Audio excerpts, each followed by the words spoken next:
In the name of the Father, and of the Son, and of the Holy Ghost. Amen. Dear brothers and sisters, I wanted to just give you a pointer on faith versus the invisible virus. What is faith? Hebrews chapter 11 verse 1 tells us, faith is the assurance of things hoped for, the conviction of things not seen. It is amazing how people can live by faith without even realizing it. Brothers and sisters, do you know that right now in each of your homes, you're living by faith in what the scientists have told you? You and I are living by faith in what the virus is telling us. I am not accusing of anything bad. What I am just saying that look at how our actions are the result of what we believe, and if you can bear with me for a moment. Again, I'm not critical of anybody or anything. What I'm trying to illustrate is the point about faith and living by faith. And that is that if you notice, everyone's wearing a mask now when they go into public places. Everybody's wearing a mask. Everybody's washing their hands till their skin has changed colors, right? All because we believe in an invisible thing that we've never seen called a virus. We believe in something that nobody has ever seen.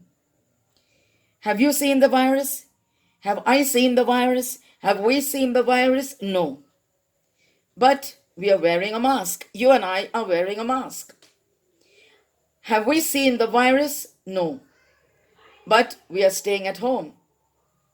Have you seen the virus? No. Have I seen the virus? No. When you walk by somebody, you and I, or all of us in general, when we walk by somebody, we kind of walk a few feet away from them, right? Walking down the sidewalk. We are like, kind of casually without them noticing, without being offensive. We notice how in our psyche, we believe that this virus could be anywhere at any time. But when you get into trouble, we ask God, where are you? We don't believe that God can be anywhere at any time. But we have more faith in the virus that can be anywhere at any time than we do of God. And that can be anywhere at any time. And all I am saying is, if we are going to believe in an invisible virus, believe in the invisible Spirit of God.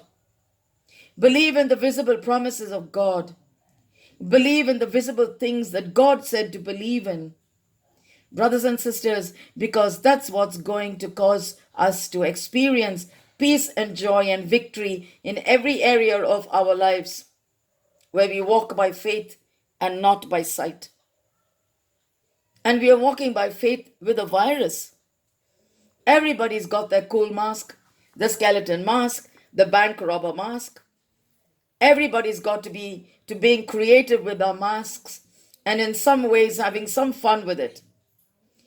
Brothers and sisters, but we take the scientists at their word, and yet the scientists have changed their facts multiple times. And this is not a political point that I'm making. This is simple, just reality. Remember when they said masks won't help you in the beginning? Now they are saying masks are essential. Listen, brothers and sisters, if masks worked, then we should all wear them and go back to life as we had it before, right? If they don't work, why are we wearing them?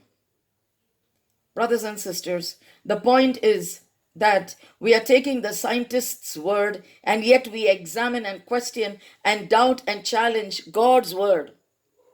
God, where are you if they don't work? God, how are you going to meet all my needs? Brothers and sisters, this is why we need to learn by faith, and this is why I am illustrating this is that you kept hearing the president, your chief ministers, your leaders. You kept hearing the governor. You kept hearing Fauci. You kept hearing these people tell us about an invisible thing that we've never even seen. And yet we have faith that it's everywhere all the time.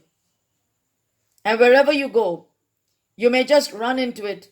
And why don't we believe the same thing and even use this as a springboard to believe that His goodness and His mercy will follow us all the days of our lives? Why don't we expect goodness and mercy to show up? We are expecting the virus to show up more than we are expecting the goodness and mercy of God to show up in our lives. Brothers and sisters, all I'm trying to do is help illustrate to you how capable I am of believing and having faith.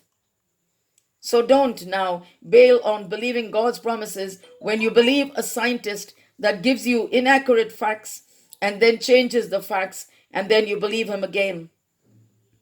And I'm not criticizing. I'm saying, isn't it funny that their facts change and we believe them all along? And yet God's word never changes. And Jesus never changes. He is the same yesterday, today, and forever. So we should be believing Him more than what we are believing what the doctor says, more than we are believing what the scientists say. I'm not telling you that you have to doubt what the scientists have told you. All I'm pointing out is even when their facts change, you adapted and you believed them. We adapted and we believed them. It's out in the papers, it's out in the news, it's out on social media. If we did, how much more should we believe God? And if we didn't believe the scientists, okay, that's fine, because those facts change. So no wonder I don't have a ton of confidence in the government, but I have a whole lot of confidence in God's government, the kingdom of God, the love of God, the promises of God, and the word of God. Thank you.